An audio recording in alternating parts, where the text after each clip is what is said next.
coming here to be with us today. We're very grateful to have Congressman Mark Kennedy and his lovely wife Debbie join us here today in Columbia. Of course, my wife Monica is here as well. We're really delighted to do this luncheon. I've known Congressman Kennedy for over a decade, and he's currently a director and senior fellow at New York University, leading the Wahaba Institute. The Congressman served in Congress for 3 terms, and he continues to define paths to strengthening global alliances and strengthening America's economic foundations. The Congressman previously served as President Emeritus at the University of Colorado, and he's the past president of the University of North Dakota. He's also currently serves as a civic leader to the U.S. Secretary of the Air Force, and he's a senior fellow at the Center for Naval Analysis, where he champions grand strategy and the military that we need to deter aggression.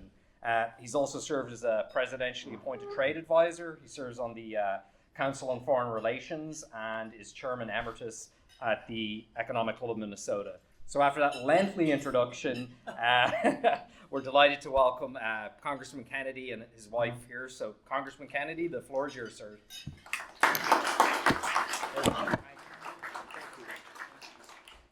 Thank you all. It was great to meet many of you. I hope to get a chance to meet all of you. And today I'm going to talk a little bit about some experiences that Mark and I have had together. Because Marco Polo, he traveled to China in the 1300s to find out how the world worked. But I'm going to talk to you about a couple of modern day Marco Polos, Mark Kennedy and Mark Duffy, and some of our travels through China and what we learned and what lessons there are for Columbia, for Carolina, and for America. My wife Debbie and I came to Columbia, not just because it's a capital of a great state and because the Duffys live here, but Columbia really was the first poetic name for America itself. And I wanted to see Columbia free, vibrant, thriving, confident, before Beijing has even more power to exert control over your lives. Because Debbie and I once traveled to Hong Kong in 1989 because we wanted to see Hong Kong before Beijing took control, before Beijing challenged its freedoms. You know, it was in 1997 when China took Hong Kong from Great Britain. And the CCP promised the world that they would preserve the city's liberties until 2047. I didn't trust them then, and time proved me right, because it was just in 2020, 27 years earlier than they promised, before they had their crackdown on Hong Kong. And that same year, they revealed a new ambition, what they called the dual circulation strategy. And that strategy is for them to become independent of reliance on anything from the West, but to make the West increasingly dependent on them. And here's the uncomfortable truth. Beijing already has levers it can pull on South Carolina. South Carolina builds planes, ships, turbines, and advanced machinery, industries that rely on the strongest permanent magnets on Earth. China controls over 90% of the processing for these rare earth magnets. These magnets power aircraft actuators, precision-guided systems, industrial motors, robotics, wind turbines. If China controls exports, as they have done recently, production lines feel it in Spartanburg, Greenville, and North Charleston right away. Agriculture is no safer. China is the world's largest purchaser of soybeans. When Beijing suspended U.S. soybean purchases, South Carolina farmers saw the prices plummet. Beijing didn't need a weapon. It has market power. And if you look at the iPhones in our pockets, they're a metaphor for it all. Even the few of them that are assembled in India or in Vietnam, they're using Chinese in their guts, whether it be the magnets, the sensors, the casings, the circuit boards, the batteries. They still overwhelmingly come from China. And what's true of the iPhones is true of our medicines, of our solar panels, of our telecom networks, of our power electronics, of key components used throughout South Carolina factories. Beijing does not need political influence for it to exert influence and control. It has supply chains, it has choke points, it has patience. Which brings me to a moment in Beijing that changed how I see all of this. A decade ago, I gave a lecture at a prestigious Beijing university, and it was titled, Achieving a New Golden Age of Trade. And it was very cooperative, focused on win-win, and the questions that followed were sharp. Why is America trying to hold this down? The accusations startled me. In 2001, in my first year in Congress, I voted to maintain permanent normal trade relations with China, opening the door to the WTO, a growth that lifted hundreds of millions of Chinese out of poverty. We weren't trying to keep China down, but Beijing was already pursuing that, what they later called dual circulation, independence for itself, dependence for others. They weren't being kept down, but they were already placing the stones of a strategy meant to control and constrain us. As I prepared to fly home from that trip, I experienced China's impulse for control firsthand. At the airport, I was stopped after baggage screening. They seized my passport and took me to a back room with an elevator. Elevator came up with a suitcase in it. They told me to open it up. It was a stranger's. I said no. Waited a little while longer. My suitcase came up in the elevator. They opened it up, went through all the brochures that I had gathered to prepare for a trip to bring students from George Washington University to Beijing. And then finally, when I was released from my flight, I emailed my communications director back at George Washington University. I said, I've just been detained for nearly an hour without an explanation. Should we go public? I hit send. The message disappeared. Never received, never in my outbox, just eliminated. As a former congressman, I really wasn't frightened for myself, but I did worry for my students, for my children. And I glimpsed something that no free society should really accept. A world where truth can be deleted and where silence enforced by code. Soon after, I did return to China with those students, including our host, Mark Duffy. One evening, we set off for Tiananmen Square, which you may remember is where the Chinese, imposed and crushed the hopes of students in 1989. And you may remember the man standing up to the tank. Well, if you look at the other picture of the brochure you have, you'll see Mark and I on the way to Tiananmen Square. As we were going there, we passed a couple of gentlemen playing a game called Wei Qi, which is stone by stone, moving around, trying to encircle your opponent. A game that uses deception and innuendo to try to achieve that encirclement. We continued on our way to Tiananmen Square. And by the way, I think we both look a little bit younger. My hair's a little bit darker, and we're both maybe a little thinner back then. But we kept on our way to Tiananmen Square, and we found where there was walls on all three sides. So we wanted to get Tiananmen, so I noticed there was a hole in one of the walls and a guard standing there. I looked at the guard, he looked at me, I walked through. Mark and the other students followed me, and we found ourselves inside the Forbidden City, China's ancient imperial capital, at night by ourselves with the great chambers around us. And the irony of the name was not lost on us. Forbidden, China's past, and in many ways, its digital future. Where emperors once sealed power behind built walls, the CCP now seals power behind firewalls and data controls. That night, two Marks walked through an unexpected opening and learned a truth that still guides me. Even in systems built to control, openings exist. Freedom survives by finding them and widening them. Our challenge is to ensure the digital world becomes not a new forbidden city, but a league of free cities, a network commons where innovation and transparency and trust can prevail. The game that Mark and I saw and that's in that picture on the street corner is more than a game. It's really a strategy lesson.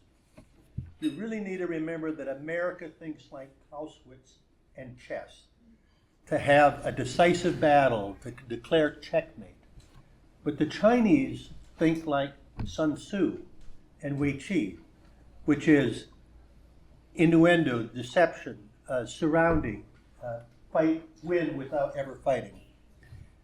Beijing is playing Wei Qi with supply chains, with rare earths, standards, infrastructure, critical technologies.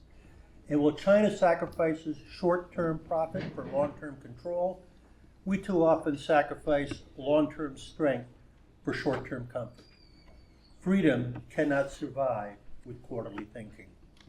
China does think like Sun Tzu. So really, if we want to build this freedom, we need to think in a similar manner. The world we need is red-free where it matters, with no authoritarian access to control layers of critical systems, such as we just heard. You need to be red resilience where it empowers, with multiple suppliers, rapid switch-out capacity. You need to be red competitive where we innovate, with trusted technologies that keeps fear from becoming the world's operating system. From Tallinn to Taipei, from Sao Paulo to Seoul, from Colombia to Colorado. Let us be committed to transparency and trusting, wiring the world together. You know, South Carolina knows how to build things, ships, jets, microchips. It also knows that prosperity rests on reliability, openness, and trust. The same discipline that has made this state's ports and factories thrive must now guide our digital shipyards. Fast, secure, resilient, free. When I was detained at the Beijing airport, I saw a system that fears truth. When two marks watched Wei Qi on a street corner, we saw the patience of its long game. When we stepped through that gates in the Forbidden City, we discovered that even in closed worlds, openness remains, openings remain. Our task is to ensure the digital world becomes not a forbidden city of surveillance, but a league of free nations, free cities built on trust. To wire the world for freedom, not for fear, to pay liberty's carrying costs today so that our children inherit both prosperity and principle. Steel once bound our nations, now silicon must. The front line of freedom is digital. It's no longer drawn on maps. It runs through codes and chips and the choices that we make and how we wire the world. Let us choose resilience over convenience. Let us widen every opening on the wall, and let us build together a league of free nations worthy of every generation that refuse to live behind firewalls or fear. I want to thank you, and I want to thank Mark for walking through that gate with me and for having me here today. Thank you all.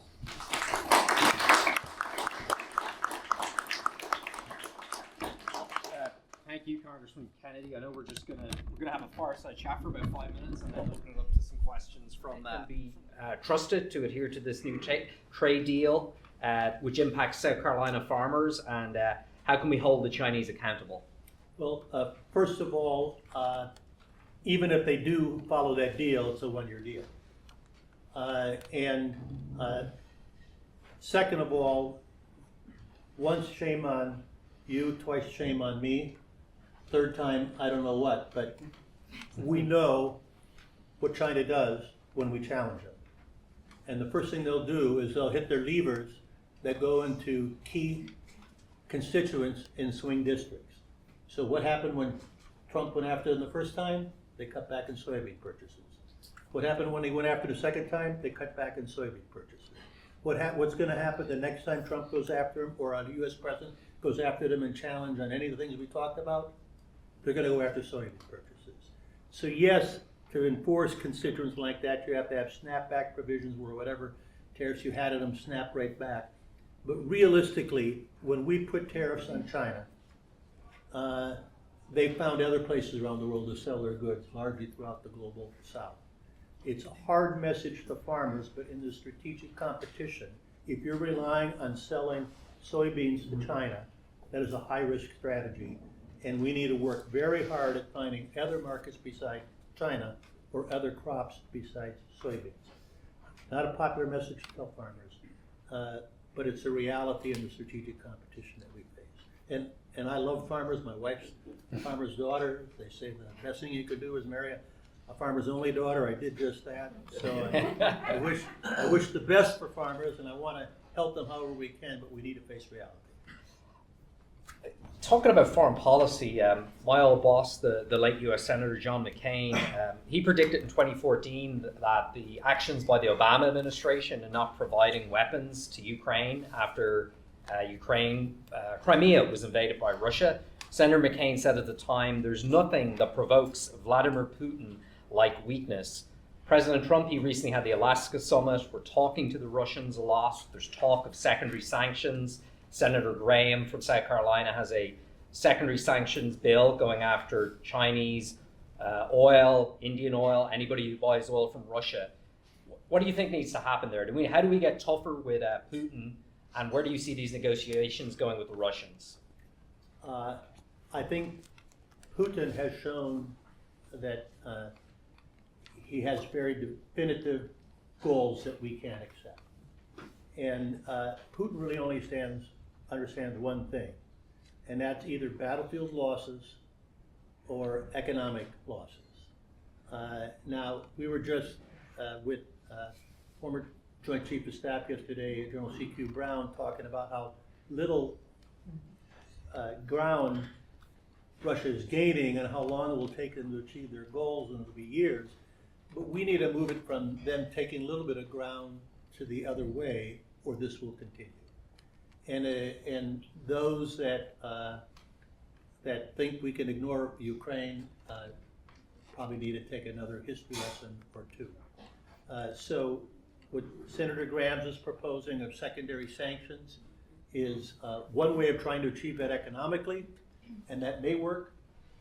I believe it will take that plus more. The fact that we limit in any way the arms that we give to Ukraine will only hurt us in the end. To the degree to which they are, with their own blood and treasure, fighting against the enemy that could mean very challenging things to us, we ought to encourage that in any way we can. And your old boss, McCain, was right. We should have given them armaments much longer ago. And maybe we wouldn't be in this mess that we are today. Absolutely. And, speaking about foreign wars, like, what would you say to folks in the room and folks, even in the Republican Party who would say, well, look, America should just stop getting involved in foreign affairs. We should just focus on America first.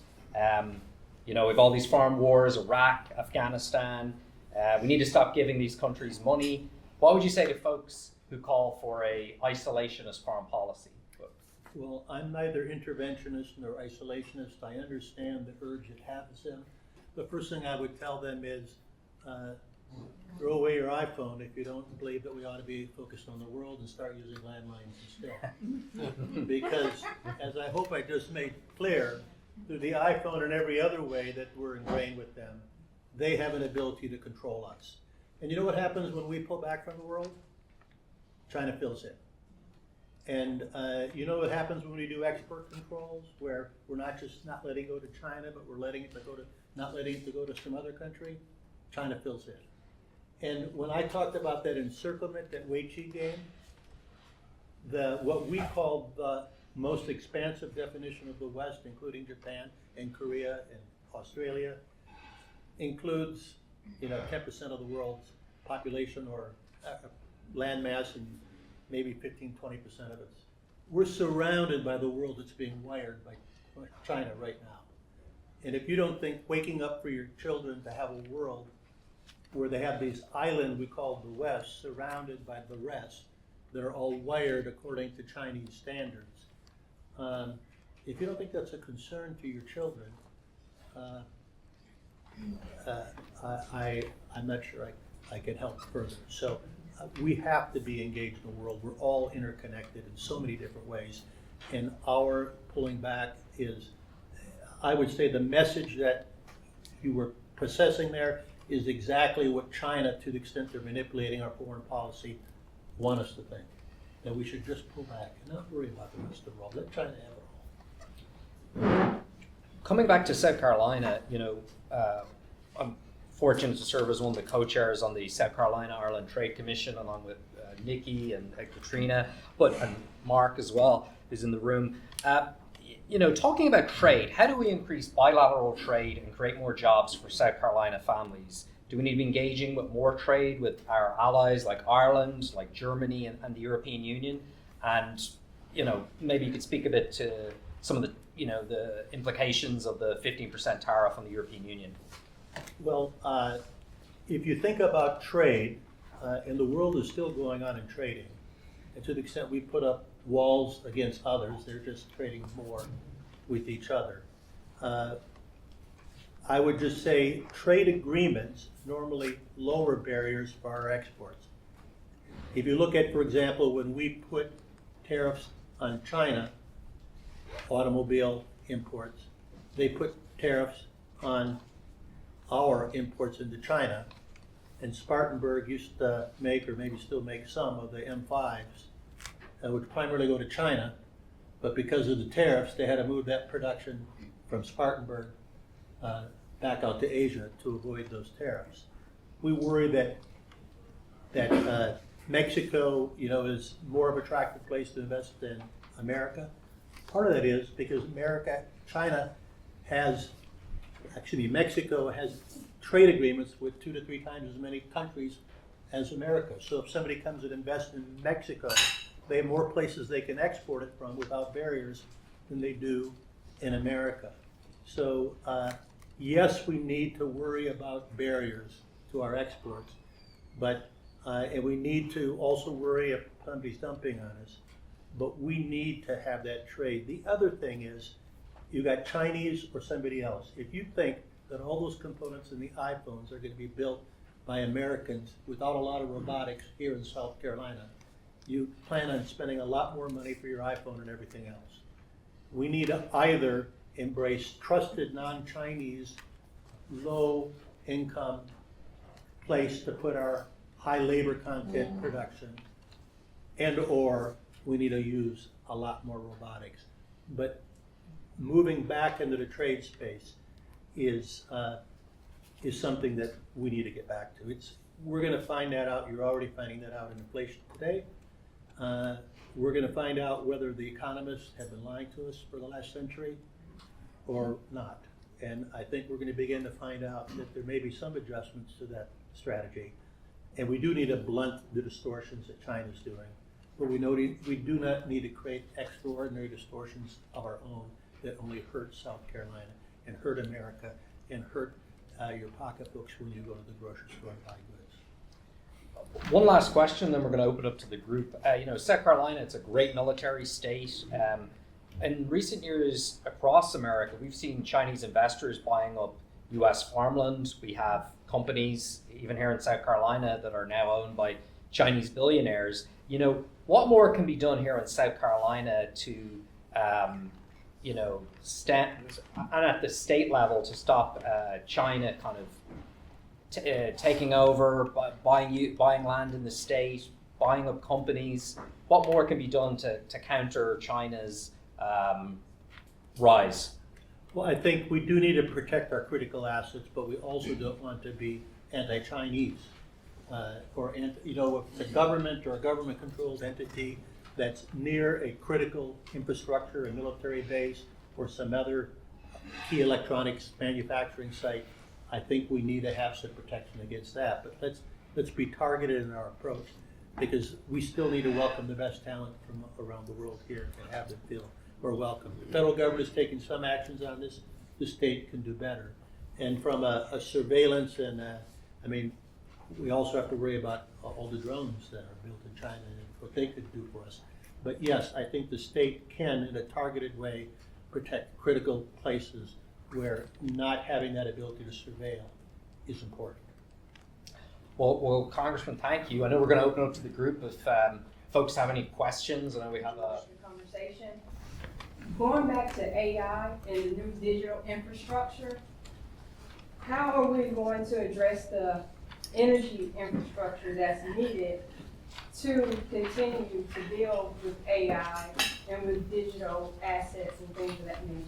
Because right now, South Carolina, we're pretty much to the max when it comes to our energy infrastructure. Than energy. And the AI is simply energy converted into intelligence. And China is on a hockey stick, upward growth in energy. We're slowly chugging along. It is unbelievably dangerous for South Carolina to be at a max and a cap on energy production. And if that line is a tilt like this as opposed to like this, that means China wins that first quadrant of the AI race. And South Carolina is not unique and not different.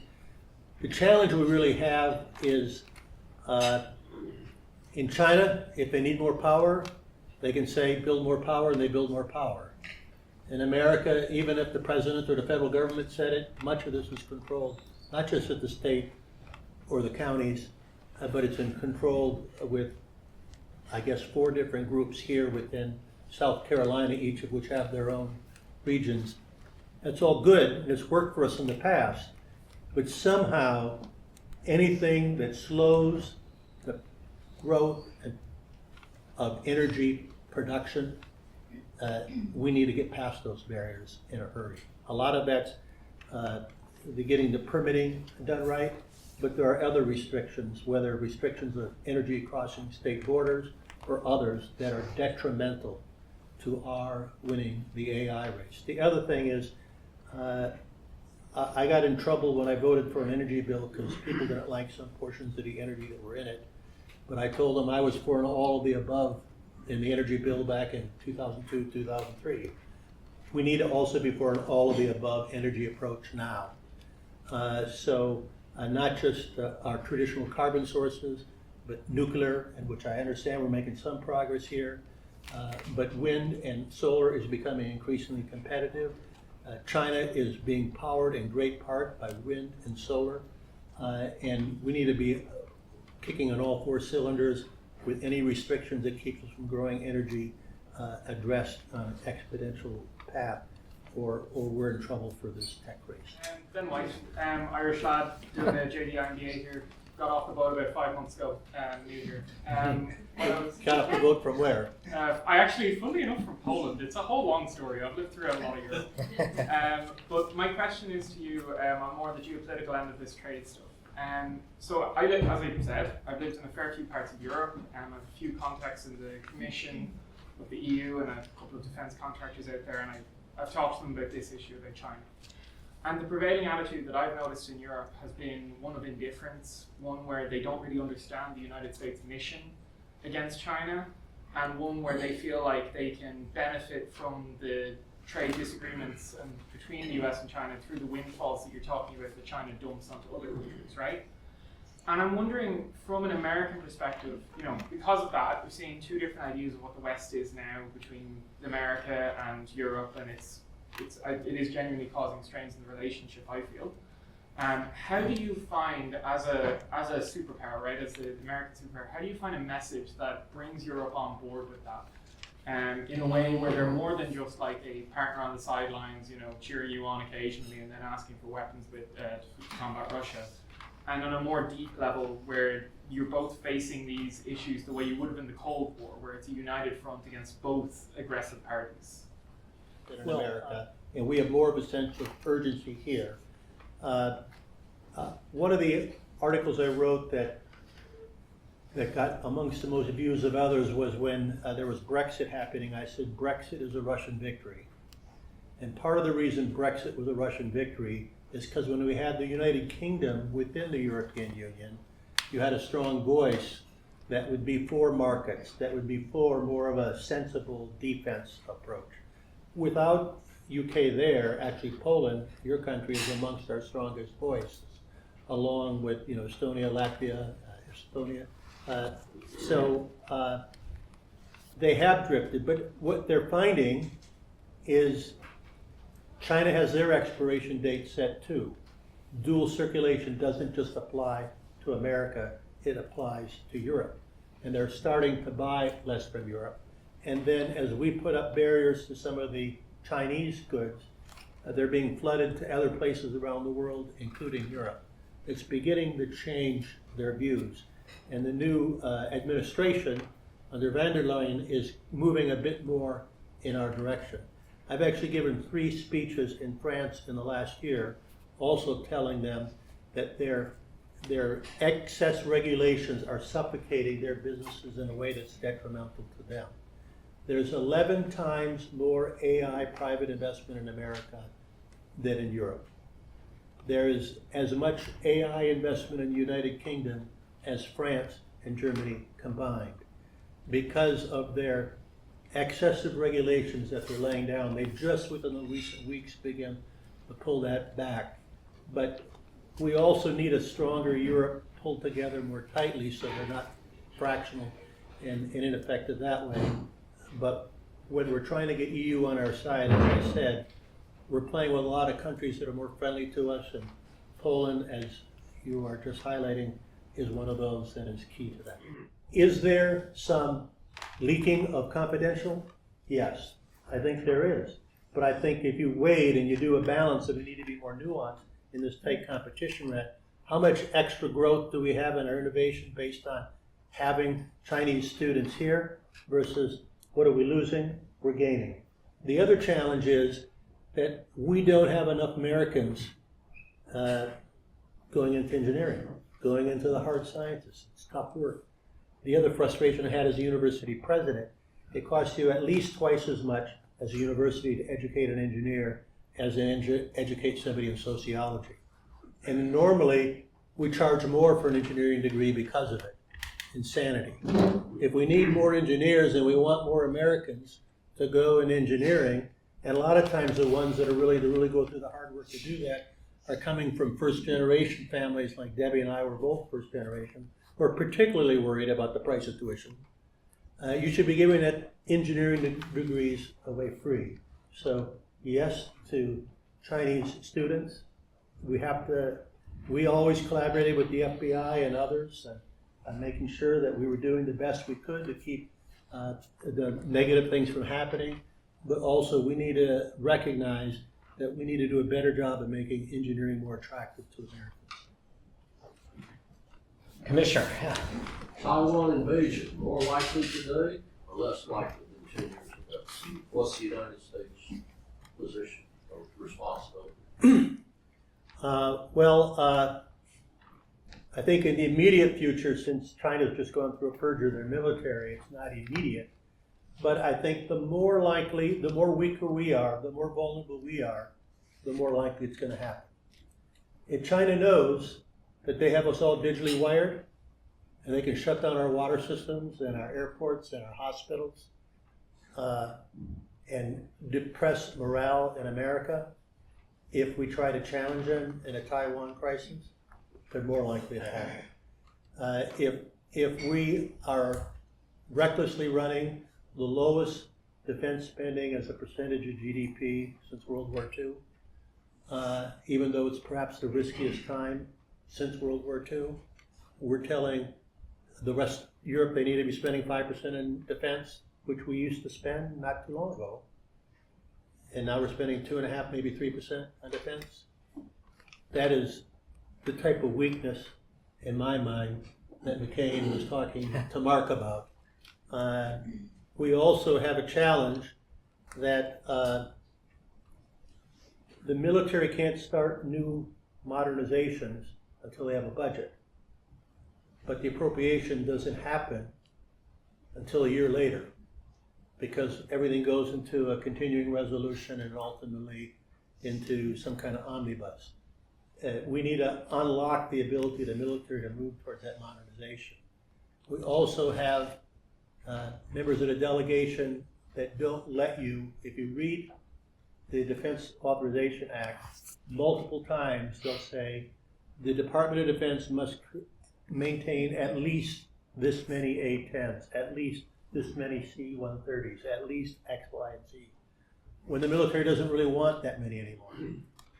But they create jobs in a district. And we need to decide whether a defense bill is a jobs bill or whether it's a defense bill. Because much of what we're going to be needing in the future is digital. So my institute that I run is focused on strategic competition, and it's all focused on having Xi not make the decision on going into Taiwan.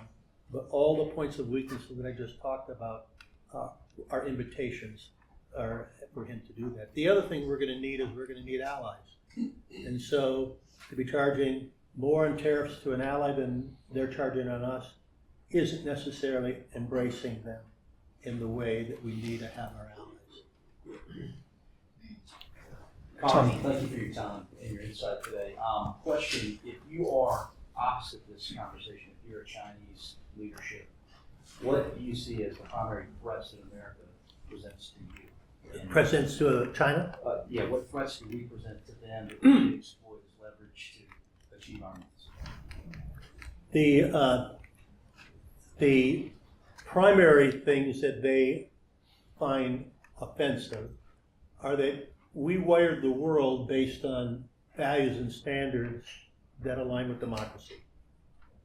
And they're going to be a big country in the world, and nobody likes to be sort of the odd person out and the person that people reject and say isn't worthy. The global order we structured with our friends says that. So they're working very hard to undermine that and reverse it to being more friendly and receptive to authoritarian governments. The other thing we've done is, if you understand the first island chain or the second island chain, we actually thought strategically a couple decades ago where South Korea, Japan, Taiwan, Philippines, others surround China's coast. We always worry about having a less, really active or capable Cuba off our coast. Can you imagine big, thriving, Chinese-centric countries, 5 of them, or 6 of them on our east and west coast? How would we feel about that? Now, I fully understand why China is concerned. I have empathy for them in that regard. But I also understand the strategic advantage that it gives us. And what you saw, I don't know if you're watching the spat that's going on between Japan and China right now, but the new Japanese Prime Minister, when questioned in their parliament, which they call the Diet, said that Japan would have to support Taiwan if it was attacked because of the maritime importance to Japan. America really could not continue to defend Japan or Philippines if China took over. And so one of the Chinese diplomats said she should be beheaded, and they're telling Chinese not to go to Japan and all of that because she's stating the obvious, which although Trump has been more reticent to state a definitive position on this, you heard what President Biden said. So it depends how it happens, it depends if it goes, but if the balloon goes up, I think there's at least a possibility that Japan and U.S. Will have serious decisions. There will be a very tough decision. And saying no will not be a good outcome. Saying yes will not be a good I outcome. found what you said, Congressman, to be obviously keenly intelligent and deeply sobering. What you're really doing is pointing out very tenacious challenges, things that are difficult. But could you throw me a bone here and tell me one thing that the current administration is doing that you think is right? There's a lot of things the current administration is doing that is right. So one of the things I've talked about is rare earths. Just as in the first Trump administration, them moving to have the vaccines bolstered by some federal intervention, we found to be very valuable. The Trump administration has moved forward with buying some companies of rare earth, because what China does, anybody who's involved in farming knows commodities go up and down. They can squeeze out a company in critical minerals by just lowering the price, put them out of business. So unless a government comes in and sets a floor price that they can continue to operate on, they're not going to be able to keep in business. So the Trump administration has taken move to do that, which is a very sound move. The other thing that they've done is we put out, the Biden administration put out an AI action plan that for some reason decided we only had 28 best friends. And it listed them. And then everybody else was in a tier 2 or 3 and restricting who we were going to let have our technology, which when you're in a race with China to win that is debilitating. Even the fact that we even put that list out is debilitating. Trump removed that and came through with a concept called the tech stack, that when Huawei goes into a country to digitize you, they say, do you want to be digitized? They say yes. Signed here, they do everything, including keeping all the data, so they're feeding their AI models. So we're working on, with the Trump administration, to try to get that stack done right, because we bring in the pieces, the chips, the cloud, the AI models, and move beyond that. I think the other thing that, the massive thing that Trump has done is he's reset the table on the new global order that is shaping. The global order lasts as long as it's good for the lead power. And there's some portion of the people that don't think it's right for us. We have never faced a competitor that's more our peer since we faced the Brits at our company. That's more our peer economically, militarily, diplomatically, technologically. And so Trump rightly says, we need you to be stronger.